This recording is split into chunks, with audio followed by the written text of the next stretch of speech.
I'm interviewing Simon Cowell, and to say I'm looking forward to this is one of the greatest understatements of the millennium. Well, I kind of said to him, stupidly, just ask whatever you want. It's down to Piers, whatever he gets. Could be an exclusive, I don't know. I think I'm going to show the public a side to Simon Cowell they probably don't even imagine could possibly exist. I'm his boss. If he goes too far, I can sack him.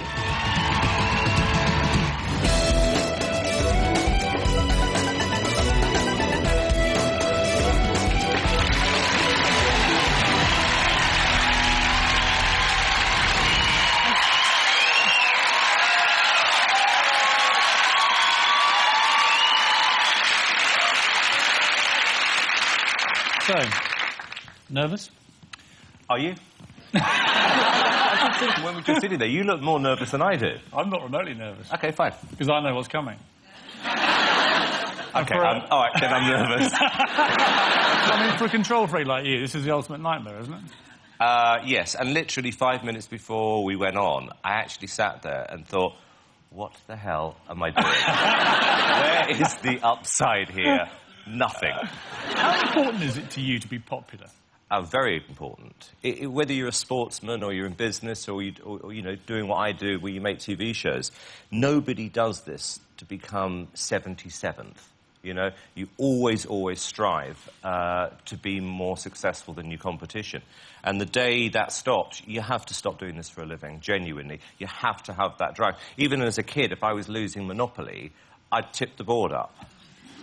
Seriously? Oh, my God, yeah, absolutely. Or I'd be the banker and nick all the money, so I would always win. I mean, you are ridiculously competitive. Oh, Piers, coming from you is the most... I mean, see, I'm going to hand it to you on that. You are the most competitive person I have ever met, seriously, in my life. And one of the reasons, I won't use the word enjoy, but sort of put up working with you, is that it actually makes me kind of up my game because you are that competitive.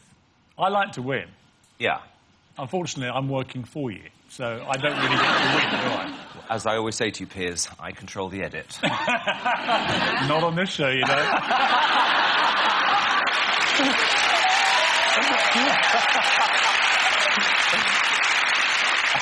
I was curious what it would be like when you actually came into my world, what you would demand in your dressing room.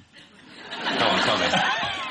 You might imagine, you know, super rich, very famous, very cultured. You might think lobster, caviar, champagne. By the way, I don't ask for these. Of course you don't. Chilled Perrier water with fresh lime wedges, brackets, not slices. Well, actually, if I could just pick you up on that, we did have a problem with the sliced lime. And I'm being serious, because whoever cut it with somebody who'd obviously cut an onion, so my lime water tasted like onions. Oh, so, really, please can I apologise on behalf of everyone? Okay, a bit embarrassing. Coca-Cola 7-Up, PG Tips with semi-skimmed milk, and something called squeezy honey. What is squeezy honey? It means you can squeeze the honey, rather than, you know, dip in. A selection of Walker's crisps, e.g. Worcester sauce flavour or prawn cocktail. Carry on. A selection of Cadbury's chocolate, e.g. toffee crisps, Twix or butter. That's embarrassing. I mean, I suppose what this says to me, though, is what I've always thought about. I mean, you are a very ordinary guy when it comes to your eating tastes. I would argue that Worcester sauce flavour Walker crisps are quite exotic. But no, I have the same taste when I was a child. You know, all the things I used to like as a kid, I still like. So, genuinely, my tastes haven't changed at all. But do you think the secret to your success is actually that you are, in many ways, and the way you lead your life, your tastes are quite average, middle of the road, the kind of stuff that the mass market would like? For sure. Absolutely right. And I don't think you can make records, I don't think you can make TV shows properly unless you can sit there as a listener or a viewer. You can't guess what people like. It would be like me guessing what you want for dinner. It's impossible. I can tell you what I want. So I base everything on my own tastes. And I have, you know, fairly broad, you know, I'd say quite simple taste. So you think that actually in your entire judging, you've never been brutal with people? There's many, many times I've watched the show back, and I'm absolutely appalled.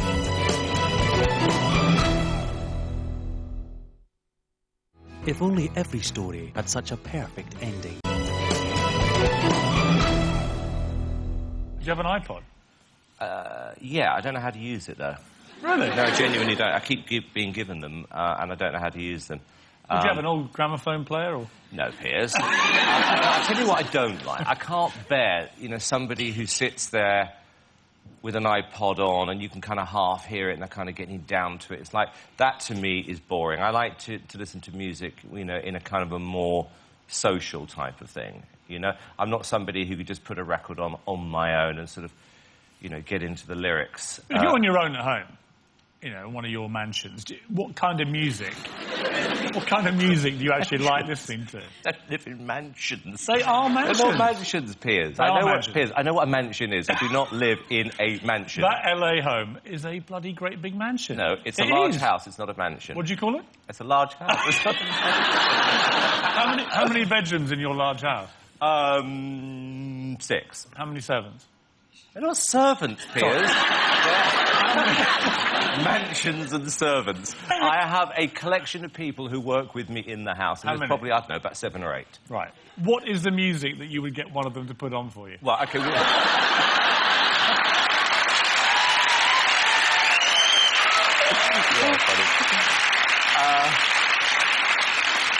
have a thing, a machine, where loads of things are stored, right?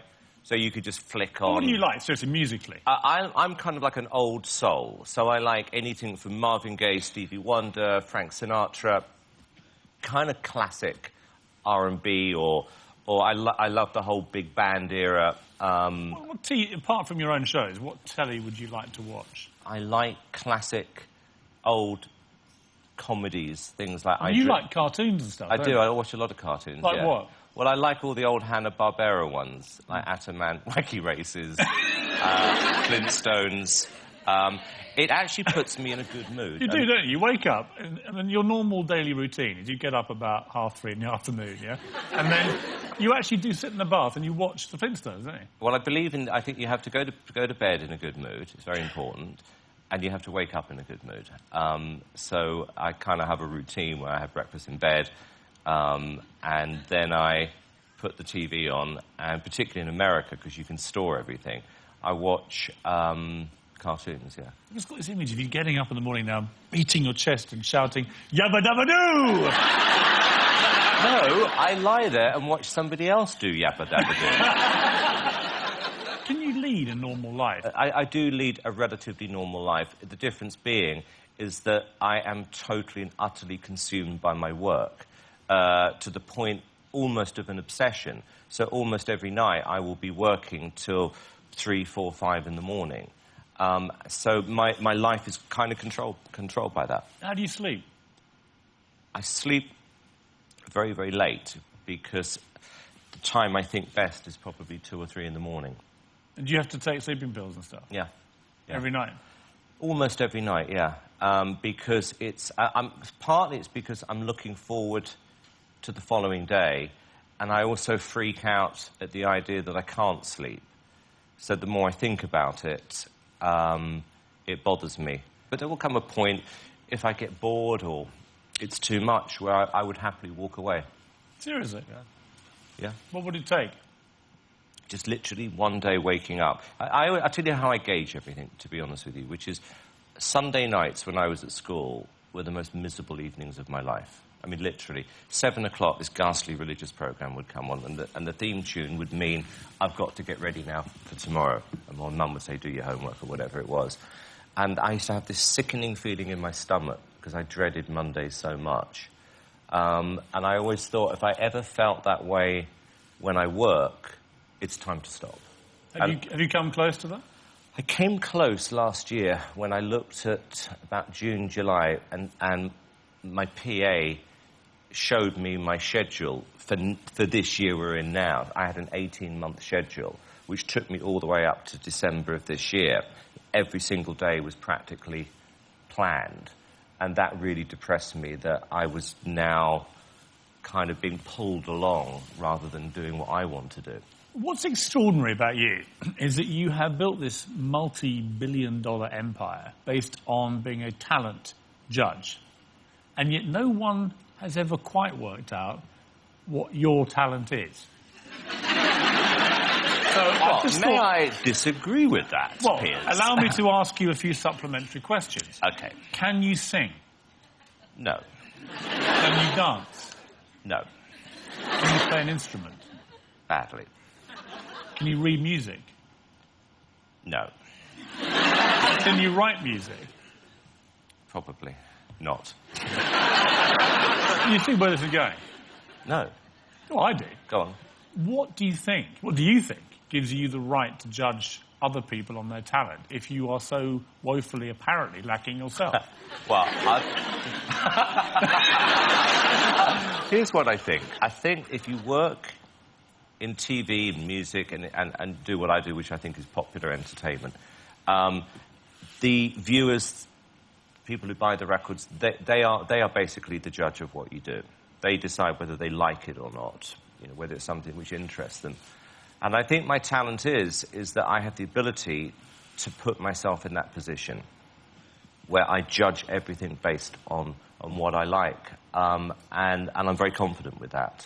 And I don't guess. I'm quite good, I think, at reading when moods change, circumstances change, when something is fake or real. I'm pretty good at that. So your talent actually is an incredible instinct for what the public will like. Yeah, it is, yeah. I mean, seriously, when I watch an edit of one of our shows, I'm sitting there, am I bored, am I laughing, am I interested, am I emotional? And if all those boxes don't tick, there is an issue, or you're in the show too much, which is normally an issue. Comes under the boring section.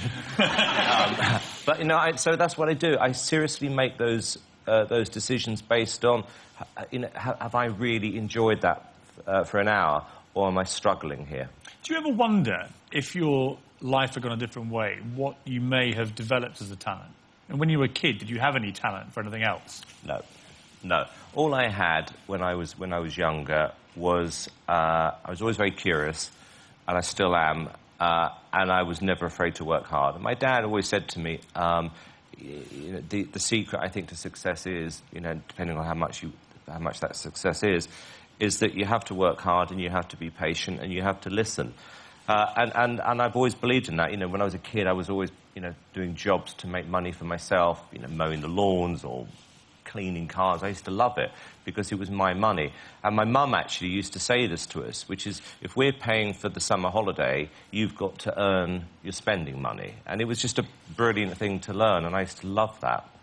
And still now, I'm a good listener, and I'm very, very, very curious as to what's happening around me. I can read a room. When I ask a question, I'm genuinely interested in the answer. And I just listen. Kids in particular, when kids come in down to the show and they're talking and they're telling me all these things, again, I actually do listen. I'm glad you mentioned kids, because a recent survey of British children found that, and this is actually quite sickening, the most famous people they believed in the whole wide world. In third place, God.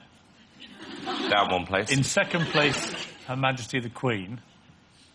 And in first place, Simon Cowell. Read into that what you like. Now, I remember when that survey came out, I don't think I've ever seen, even by your standards, a bigger grin. Look, Piers, you can't take it seriously. I mean, you don't think you're more famous than God. The Queen, maybe, but... but, like I said, it's because my shows are popular, Piers. That's the only reason you're in a situation. Yeah, but like you're that. Popular too. Even though it pains me to admit it, you are personally popular. People like you. People do like me, thank God, yeah. And I've been doing it for a while, and when I first went on the shows, I didn't really know what I was doing, and you watch the shows back and you think, that wasn't... It's over the top, it's all a bit panto villain or whatever. And after a while, you kind of relax into it. And somebody said to me once, do you ever think about what you're ever going to say? And the truth is that you can't, because you have to be in the moment. On power, you say you don't think you're powerful, and yet I have been witness to a dinner party at number 10 Downing Street with the Prime Minister, and you, where after about, I'd say, 20 minutes, it rapidly became obvious to all of us that you thought you were running the country. Well, look, if you're going to be there, you might as well pretend to do it for 5 or 10 minutes. I mean, otherwise it's a complete waste of time, isn't it? But do you think you have, in all seriousness, in terms of quantifying your power, you probably have more influence over the British public now than Gordon Brown does? I don't believe that. I don't believe that, Piers. I think that, as I said, you know, I limit what I do to my shows, and that's pretty much all I'm interested in.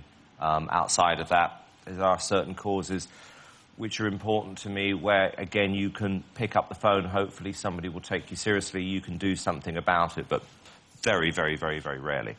Simon, you've painted this picture of yourself as Mr. Average, but let's see what other people who are Just close to be you clear, think. I did not say Mr. Average. Whatever. Let's go to what people around you think of you. OK. Simon Cowell.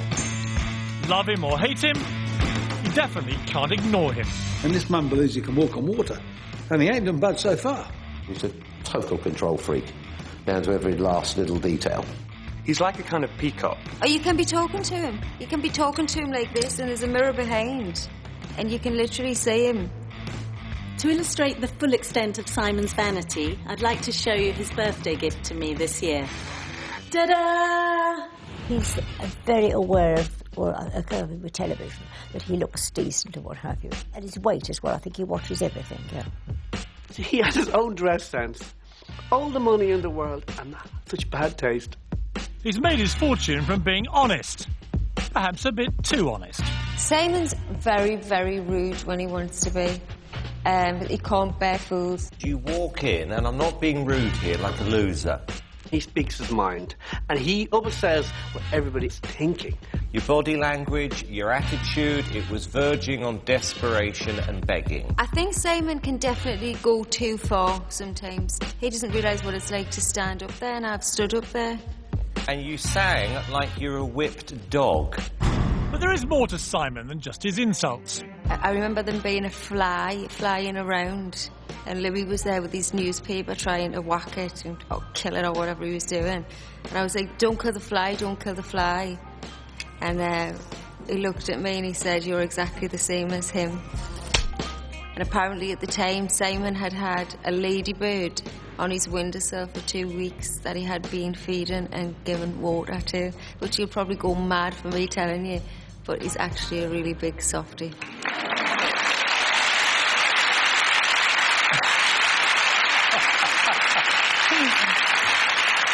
Simon, tell me about your relationship with Lady Bird. Can I just go back to the you sound like a whipped dog? It did actually end with me saying yes.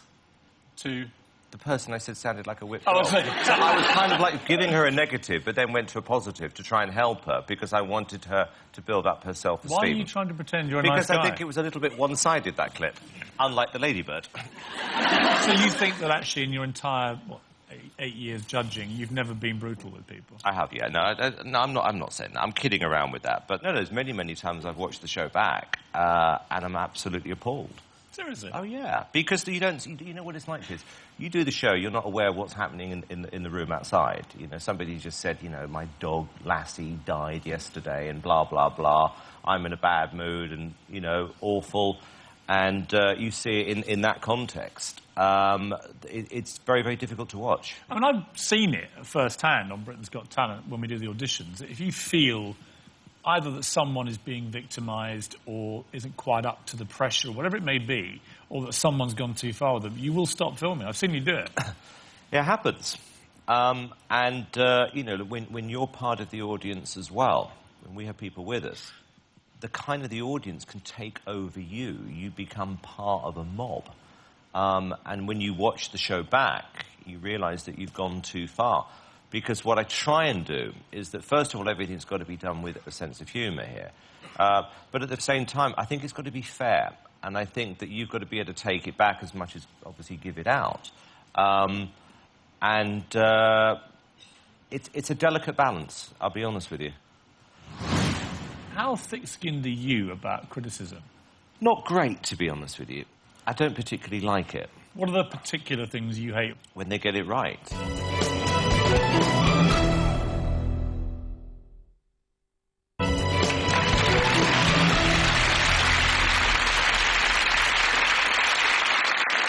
How thick-skinned are you about criticism? Not great, to be honest with you. I don't particularly like it. What are the particular things you hate reading? When they get it right.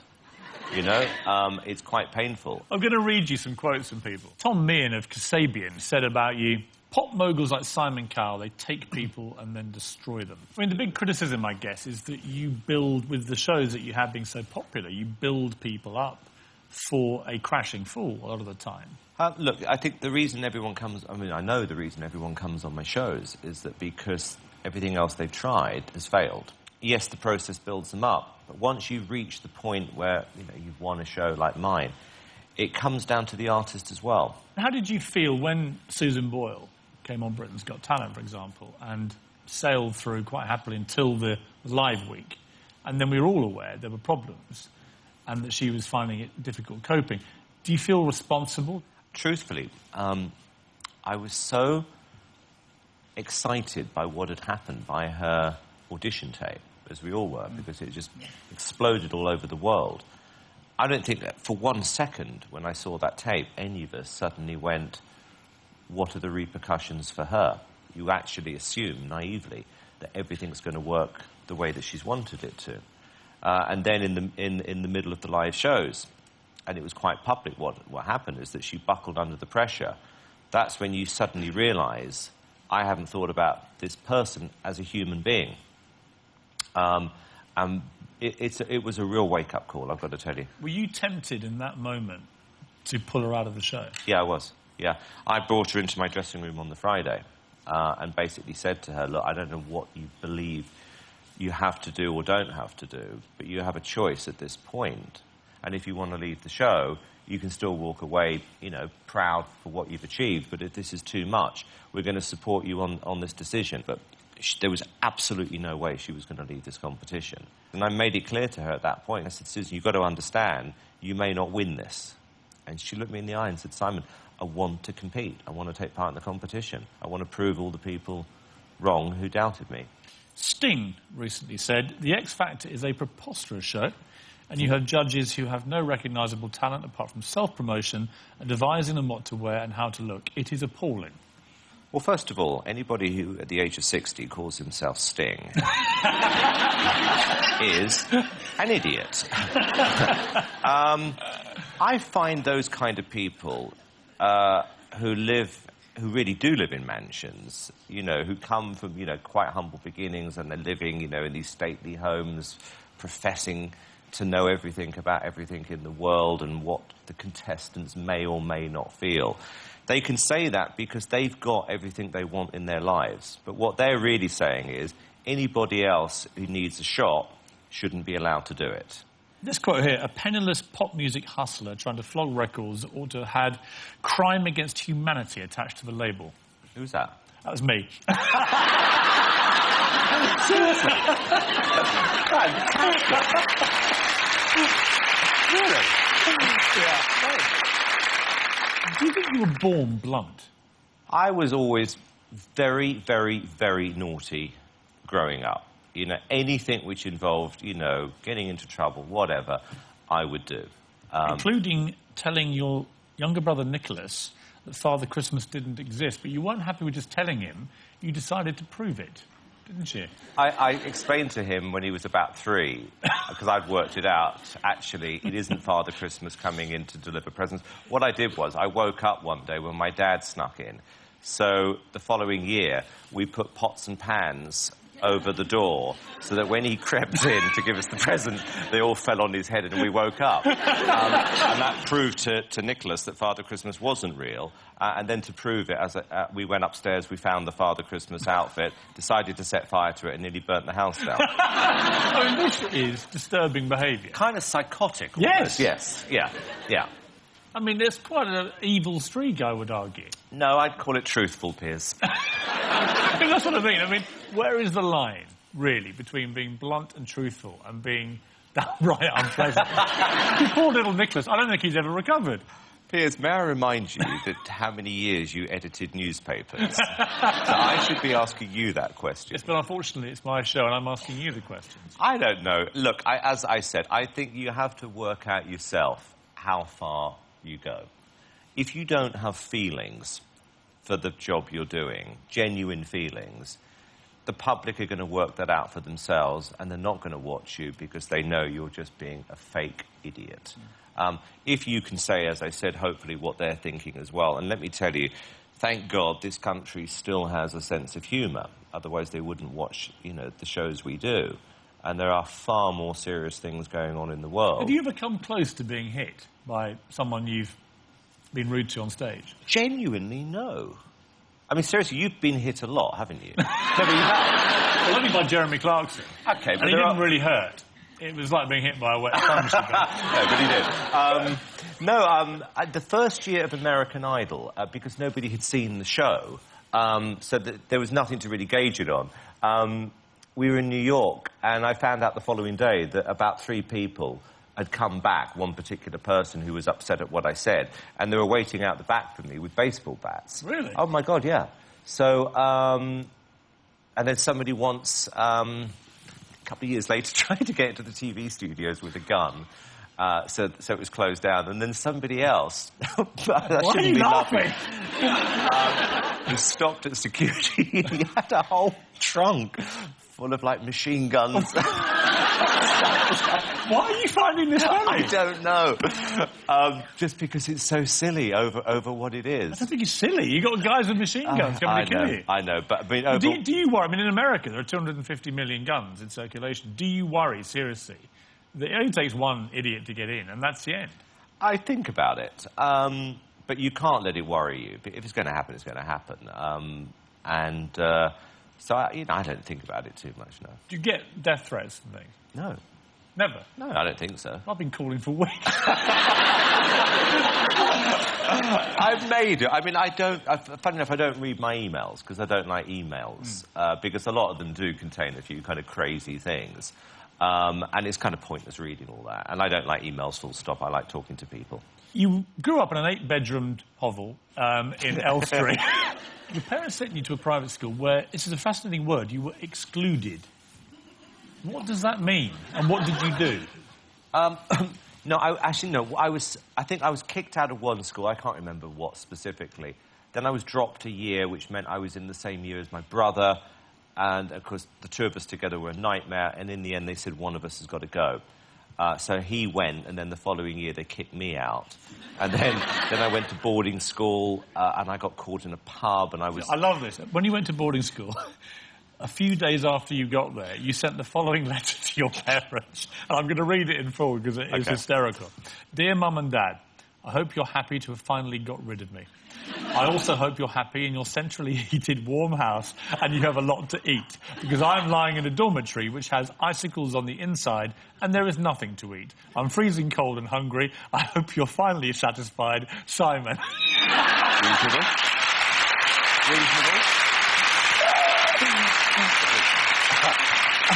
You can get a reply. I was absolutely... I've got to tell you, because I was 14, 15, I was appalled. I mean, but... I'm glad I went through it. Why do you think you were so rebellious? Because I was bored, Piers. And to be honest with you, I kind of knew I'd learned everything I needed to learn. I could add up, I could read English, I could write, whatever.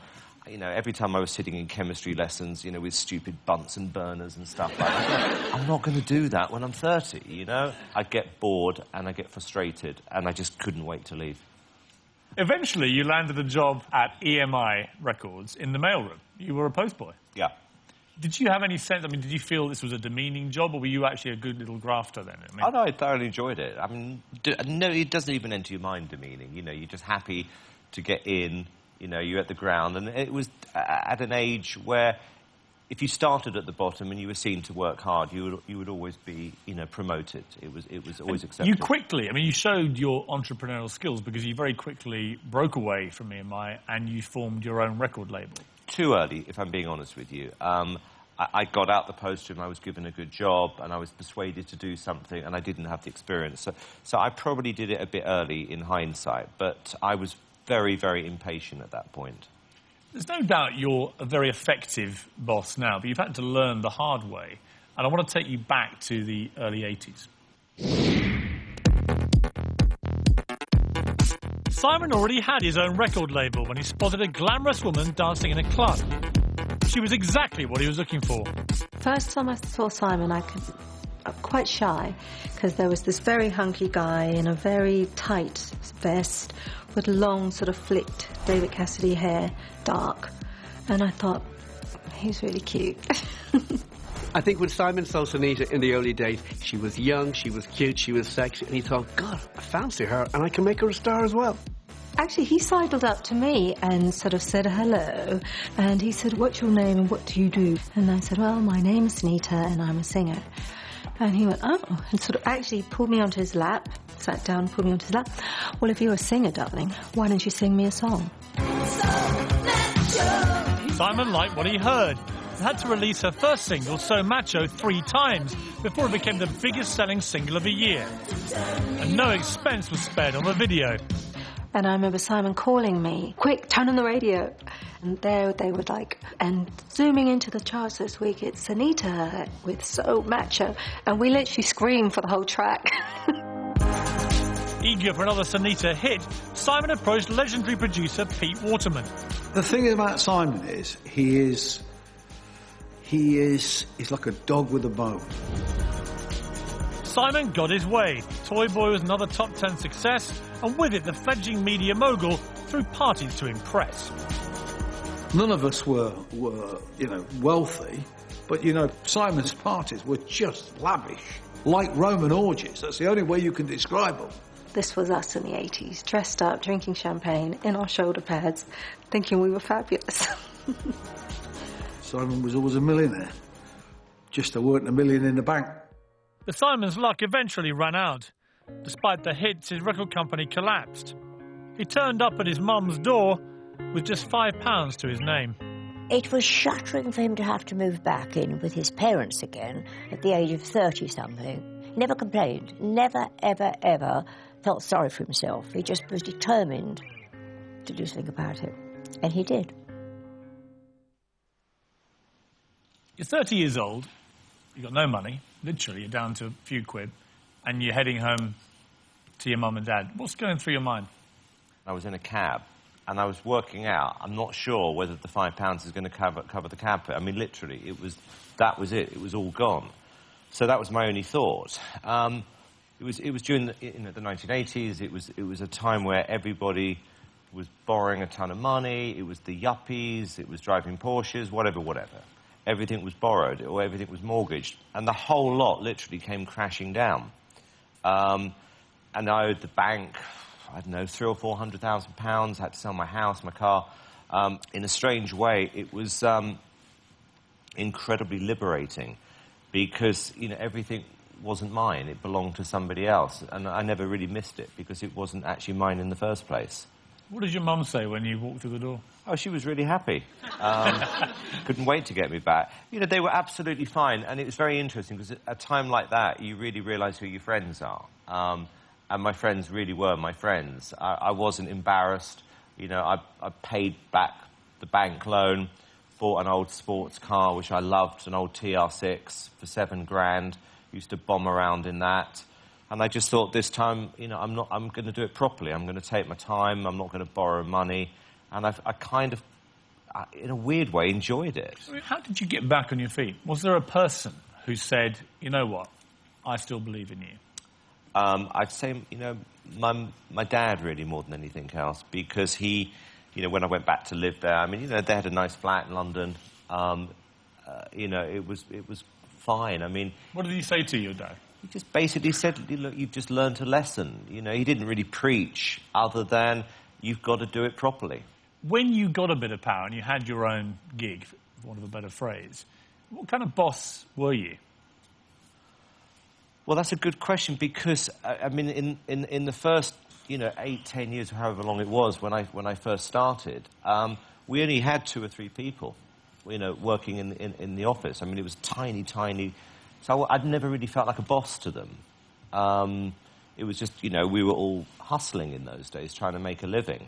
What do you think it takes to make a good boss? Look, I think first of all, you've got to, as I've always said, you've got to be a good listener.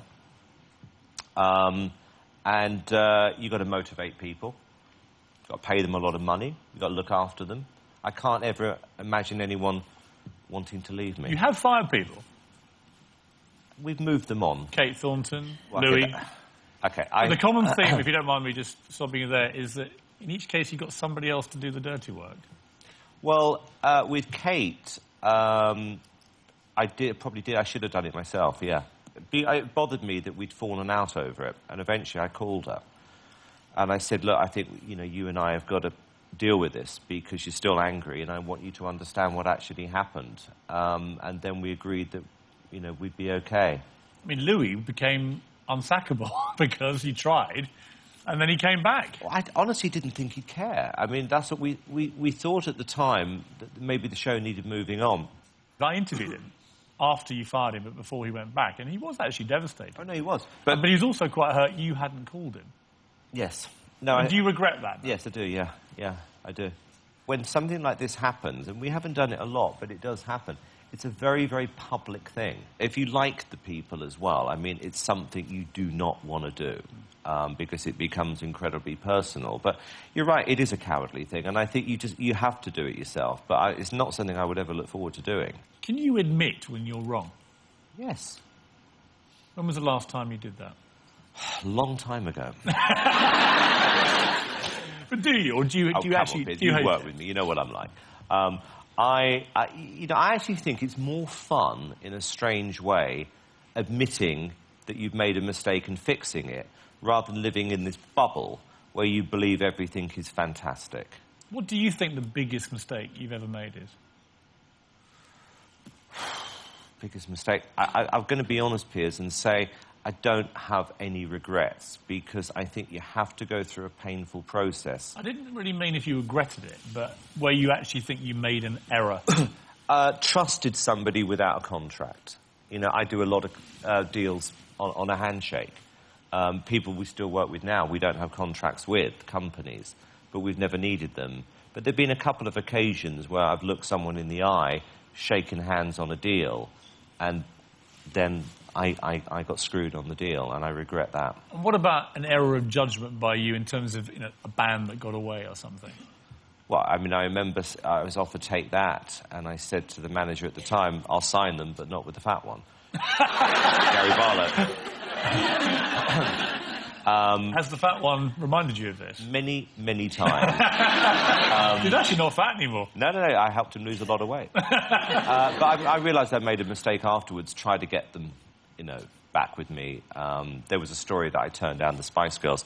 Never turned down the Spice Girls. I, in fact, offered the manager double what the other record company had offered to pay them. But it was too late. But, when it happens, it's horrible when it happens, but you have to learn by that. You learn from your mistakes, and you can't blame other people. You just try and rectify it, make sure it doesn't happen again. Your mum said she'd never seen you that emotional, almost like she didn't imagine you could be like that. I shut myself off totally, and I just couldn't accept it.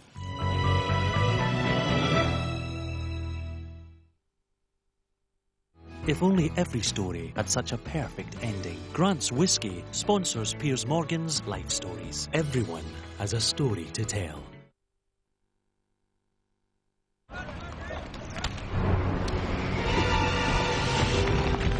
Walker's crisps are made with no artificial colours or preservatives.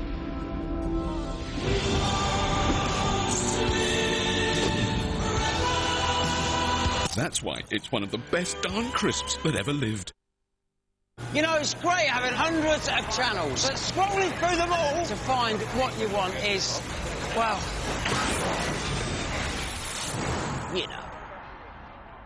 On the other hand, with Virgin Media's TiVo box, you can search for your favourite show, actor or director and find loads of stuff they've done in seconds. Easy. We think it's the best way to watch TV ever. But what do you think? There's more online.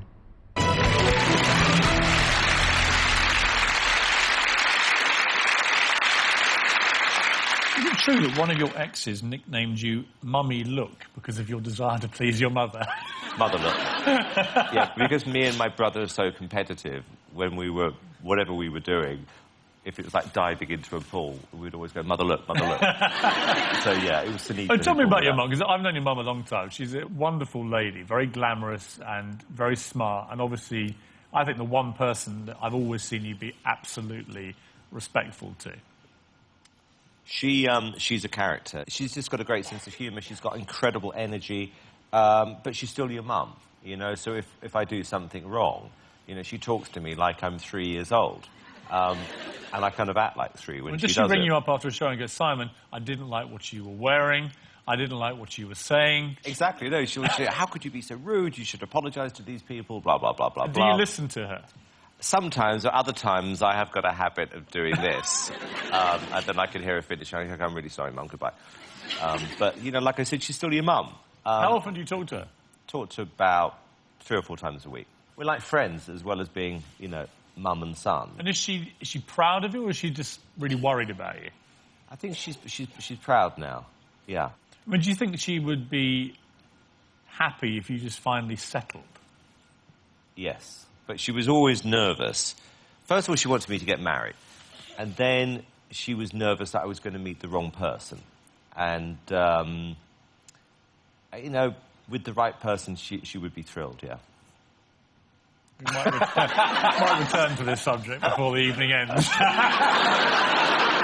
The most extraordinary thing about you is that you have stayed incredibly close to all your exes. Yeah. I mean, they're like your best friends. They really are my best friends. How have you done? There are men watching this thinking, how does he do this?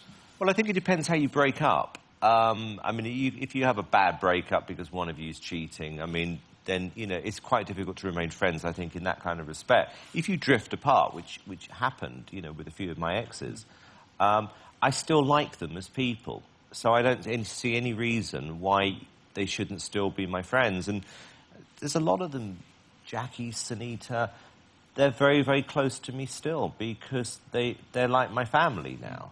So we've established your success in the music business wasn't just confined to Sunita, but you're now about to hit the real big time.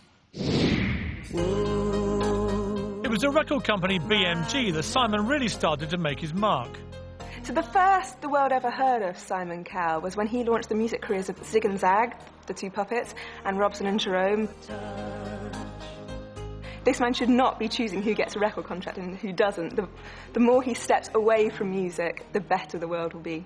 So many people are snobby about music, and Simon isn't snobby, and that's what I love about Simon. Music snob or not, Simon was starting to make his presence felt. He rules with a rod of iron. You know, people don't realise how tough Simon is to please.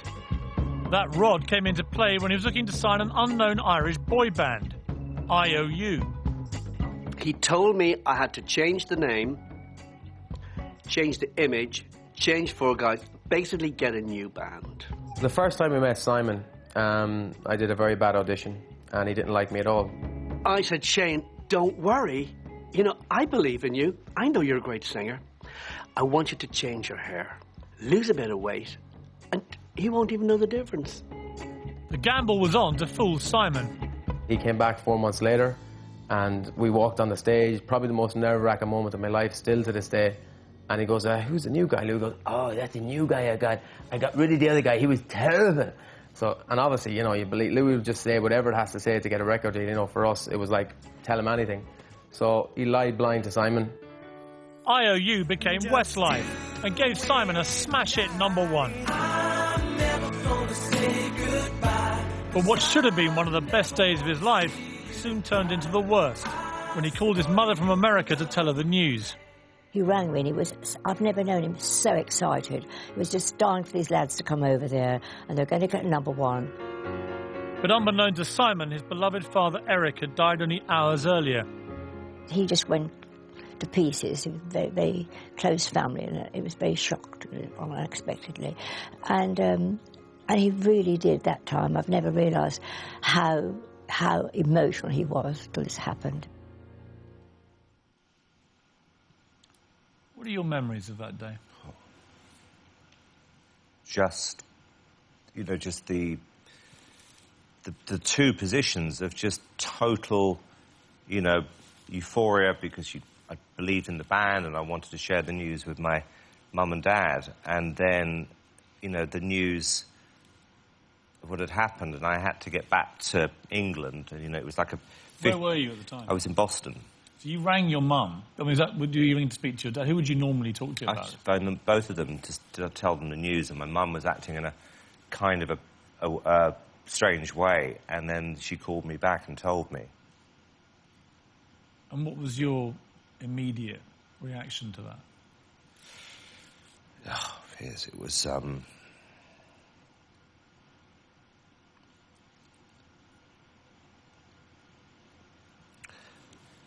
wasn't good.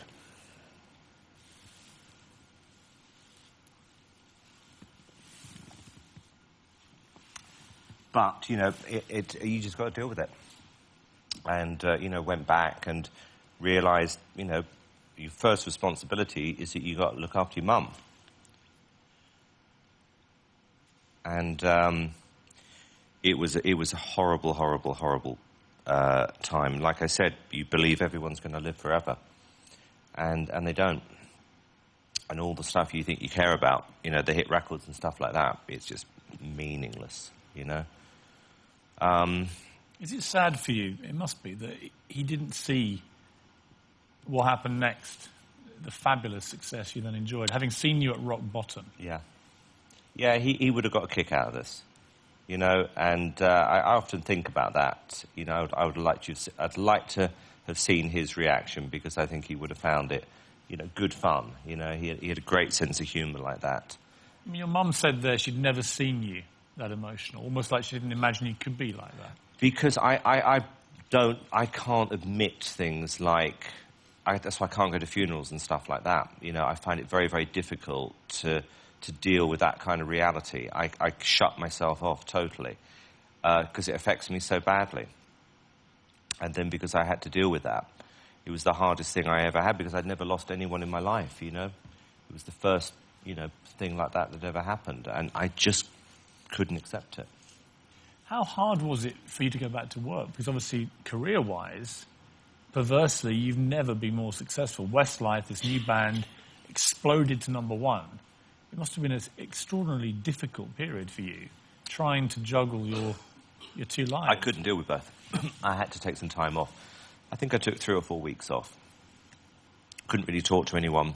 And the last week I did what I always do, which is I was kind of on my own, which is how I like to deal with these things. And once I felt, okay, I can deal with it, then I dealt with it. Do you have anything you wish to say? I am smitten with Mishcon.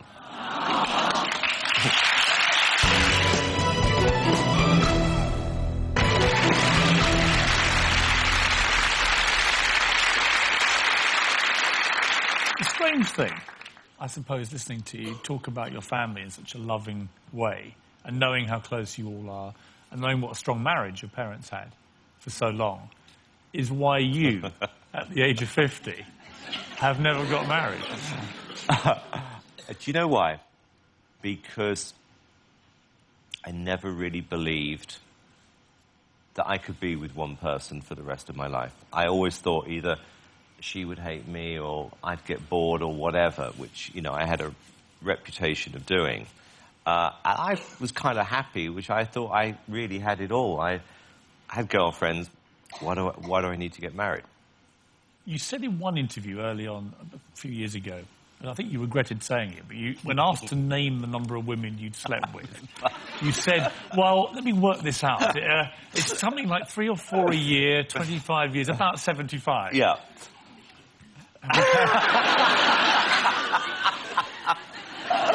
Do you want to update the figure? Oh, Piers, you know what, I was kind of doing it on... I didn't really come up with a number, and I genuinely regret saying that, because once you've said it, you're kind of stuck with it. You know, I had a few girlfriends. What do you like in a woman?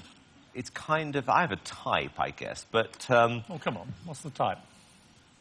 I don't think I have a... Well, it's very difficult to describe, other than... Slim, dark hair, very pretty.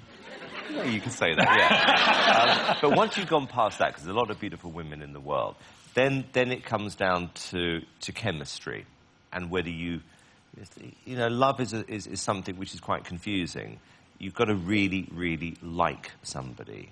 You know, because there's a thin line between love and hate. I've seen it happen. You've got to really like them, and then it develops into something deeper. And as long as you can retain that chemistry as well, it's the most incredible feeling. How often have you been in love, properly in love? Not very often. One hand? Yeah. Less? One hand. Yeah. And at the time, you confuse lust with love, you know, when you're in your teens and stuff like that. It's a very difficult thing to describe, other than you know it when you are. I mean, how old were you when you lost your virginity? You were being so nice, Piers, and now you've made it all horrible again. I was 17. Do you remember it? Mm. How would you describe the experience? 3 out of 10. Her or you? And I was probably a 9. I lied to her and said that I'd already lost my virginity, you know. I hadn't got a clue what I was doing. And I wouldn't look back on that and saying it was the greatest night of my life, because it wasn't.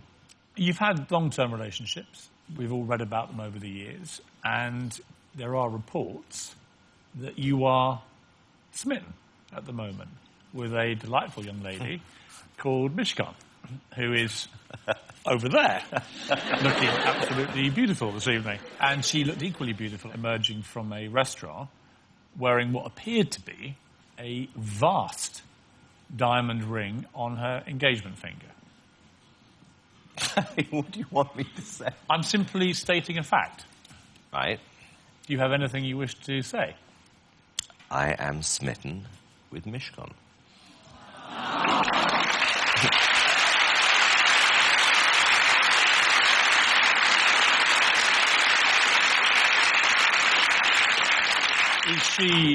Is she the one?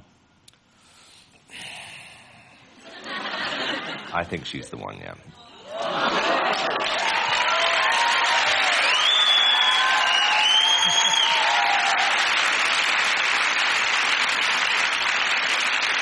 And I can actually hear the sound of breaking hearts all over the world. There are millions of women watching this going, no! How would you describe her? You know, it's, you just know, you know, when you found somebody special. And I feel very, very happy for her. That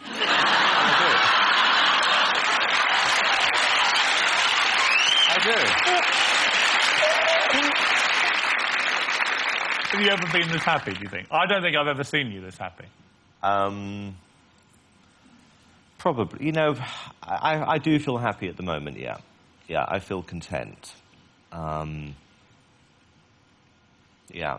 In your book, your autobiography, I don't mean to be rude, you actually cited a list of celebrity couples and you gave your predictions for how you thought the romance would go. Oh, brilliant. This is 2003.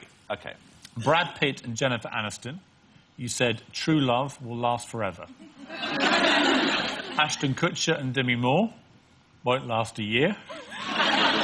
Jay-Z and Beyonce, dubious. Guy Ritchie and Madonna, last forever. Paul McCartney and Heather Mills, last forever. The only one you got right was P. Diddy and himself, true love. I mean, has it been hard to find proper love when you're famous? Is it difficult to trust people? Well, it's not a question of that. I think that it's quite difficult if you kind of publicly go out with somebody. You know, you're making quite a public statement. So you've got to be fairly positive, you know, once you go public, that, you know, this is something quite serious. Given your public views about children, could they also change? Could there be little Simons running around? I think I possibly need to have a few more Simons around. Really? I'm kidding. I'm kidding. the thing about kids, it's like marriage. You know, it's something which you have to believe you're in something which is for the long term then. 100%. I want to move to the moment when you went from behind the scenes, music producer genius, all these hits, and then suddenly television rears its head and you are offered a job as a judge on Pop Stars. But you don't take it in the first series. Why was that? I was always getting people come into my office to offer me those kind of things. You know, could we do like a fly-on-the-wall documentary? And I was always wary about doing it because there didn't seem any point to it. And then when Pop Stars came along, I was offered to be the judge. And initially I said yes, and then when I thought about it, I thought actually the process of watching me put together a group on TV, I don't feel comfortable with that. So I turned it down. But I had a bad feeling about it, because I realised that by turning it down, I turned away the recording rights and given them away to a competitor. And that's what bothered me. Did you also slightly think, I could have done that job? When I saw the show back, yes. I thought I probably could do a better job, yeah. Mainly because this is what I've done all my life. I mean, I've always auditioned. Do you remember your first day filming on Pop Idol? Well, we'd spent so much time planning the show. I mean, it really, really was. It was like months and months and months of preparation. And suddenly we're up in Manchester, I think we were, and we hadn't really thought about what we were going to do actually in the audition room. We hadn't actually discussed that. And I said to one of the producers, how do you want to do it? Because there's a million ways of doing an audition. He said, well, I think the best way of doing it is that you sit behind the desk and someone will come in, they'll sing, then they should leave the room and you should discuss it, and then we'll bring them back into the room. Sounds a bit long-winded. And we did it for about 7 auditions, and in the end, I just can't do this. You've got to tell them to their face, there and then, whether you like them or not. I mean, this is just too painful. But that decision changed everything. Yeah, I think it did. So your TV career was up and running, but nobody, not even you, could have predicted just how crazy it was going to get. After 2 series of Pop Idol, Simon wanted a change. So he created a brand new show in which he would star and pull the shots, The X Factor. The main thing that Simon wants out of a TV show is success. He's crazily demanding. He'll phone you at 4 or 5 in the morning UK time, and he won't even apologise for phoning you, waking you up. The show divided the nation. I would describe it as lightweight, populist drivel that glorifies karaoke and tries to pass it off as music. But 20 million viewers disagreed. Now that Simon was top dog, he was able to take control of both the acts and the judges. The game had begun. Simon always gets what he wants. By series 4, Simon was bored, so he messed around with the judges. Louis out, Brian Friedman in for a second, Louis back, Danny Minogue. I didn't really warm to Danny that year at all, because she was a bit of an ice queen to me, to be quite honest with you. Nor did Sharon Osbourne, who quit in Series 5. Simon replaced her with Cheryl Cole, meaning tons more attention for his show. It's kind of worked out well for me, I suppose. But the most recent series defy convention. For the first time, the boss didn't get his way. So Simon only gets the Christmas #1. And he didn't do this year.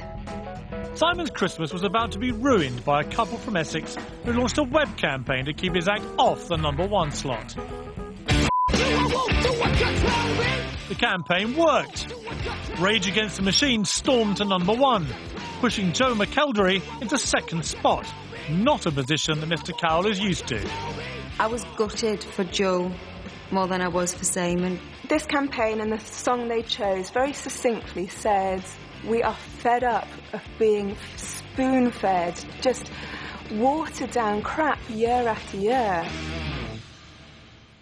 I've got to be honest, it'll be terribly disloyal, but I have to be honest, when I heard they had actually beaten you to #1, I did laugh out loud, because I thought he's going to be absolutely raging. I've got to be honest with you. For about 2 or 3 days, I did get really, really sulky. And then I suddenly thought about it, and I think, you know what? I'm actually quite impressed with what these 2 people have done. And, you know, there were 2 more days to go, and we were inching ahead.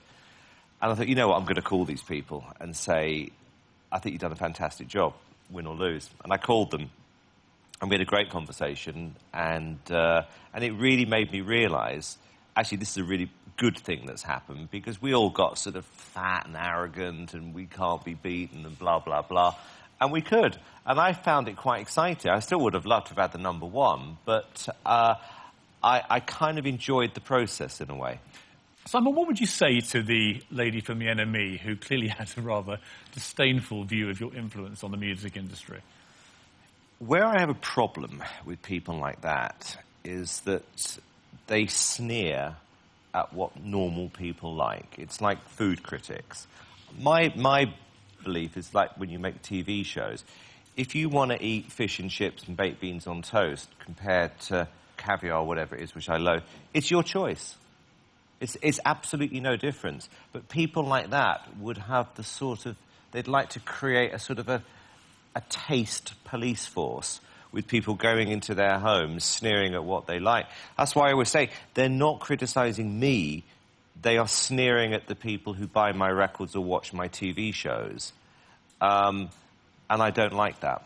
If they were running entertainment in this country, it would be the most boring place in the world, bar none.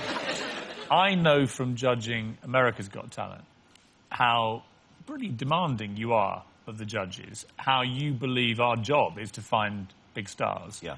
And you're serious about it, aren't you? I mean, you think this is the job description. Well, I actually said, I could say what I said to you. Okay, well, I said to you this year that if you can't find a star on this season of America's Got Talent, you don't have a job.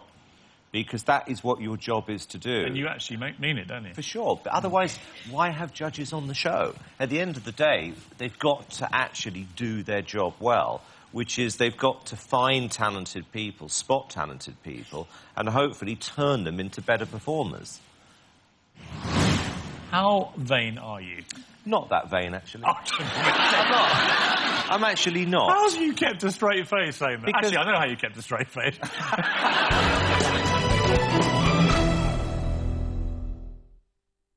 If only every star...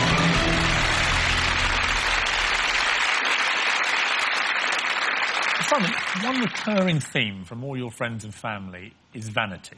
Yes. How vain are you? Not that vain, actually. I'm actually not. How have you kept a straight face saying that? Because... Actually, I know how you kept a straight face. It's all the Botox.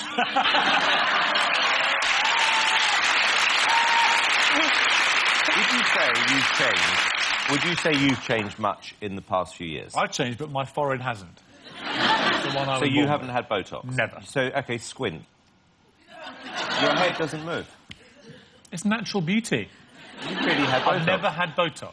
Yes, you have. I swear on anything you like. I've never had your it. head would differ. So, have you had it? Yes, of course I've had it. I mean, how often? Do you have a sort of weekly jab? Or... No. Look, I mean, I don't see that. For me, it's like cleaning my teeth. You know, something makes your teeth whiter or something stops you having lines. You have to clean those because they're not real, aren't they?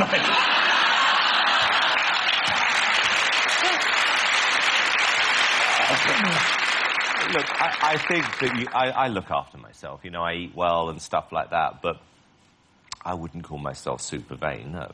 Have you had plastic surgery? What, you mean like a facelift? Anything. Don't be ridiculous. No? You certainly haven't, have you? No. That's very clear. Would you have it? No, I think you've got to be very careful as a guy, in particular, that you can end up looking really, really weird. What is your life like in LA, or in America generally? It's not much difference to living in London, really. You know, you have your friends, the restaurants you like to go to. I'm not sucked into the whole kind of showbiz thing. I don't go to many parties. There's no one I particularly want to meet. So it's kind of normal. I mean, I say normal. I mean, you know, you're on a successful TV show. I mean, that's abnormal.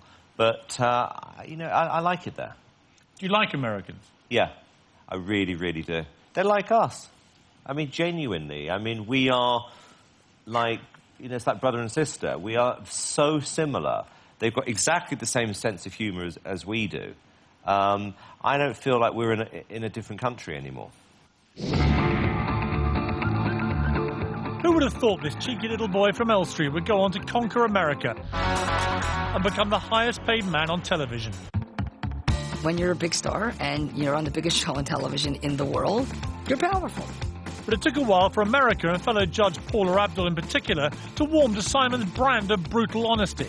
My advice would be, if you want to pursue a career in the music business, don't. I believe it was Paula's first time sitting with him, and he said something rude, normal Simon-esque, you know. When you entered this competition, did you really believe that you could become what you're standing on now, the American Idol? Yes, sir. Well, then you're deaf. And it was shocking. He shocked me. She was emotionally distraught that first few days. Don't look at me like that. But we in America weren't used to that.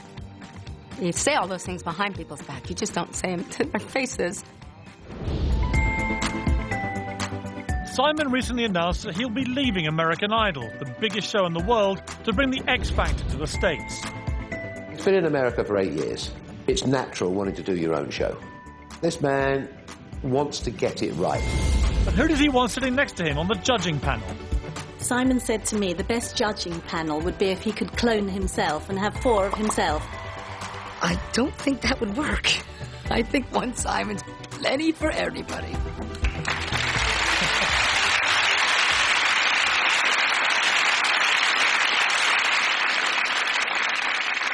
You've just made a huge career decision. You've given up American Idol, which is the biggest show on American TV, has been for 8 seasons. I mean, this is a big moment for you, isn't it? I walked away from it in the end, Piers, because at the end, I got bored, you know, of just being on the same show year after year. I had great fun. I'm very grateful. I really seriously had one of the best times of my life. But you just get to a point where you go, it's time to move on. And yes, I wanted to bring X Factor to America, because it would seem crazy not to, but it's a gamble for sure. But it has to be like that sometimes. I'm not going into it with the belief that it's definitely going to work. I'll work as hard as possible to try and make it work, but there are no guarantees. But I kind of like that. It's like a delicious thrill. I kind of get a buzz off that. Do you think that you will end it before other people call for you to end it? Just generally, your screen career. I will know, Piers. I mean, genuinely, I think I've got a good instinct for when people have had enough and when it's time to move on. And I don't have any problems with that whatsoever. Finally, can I come to your wedding? Simon Cowell, everybody.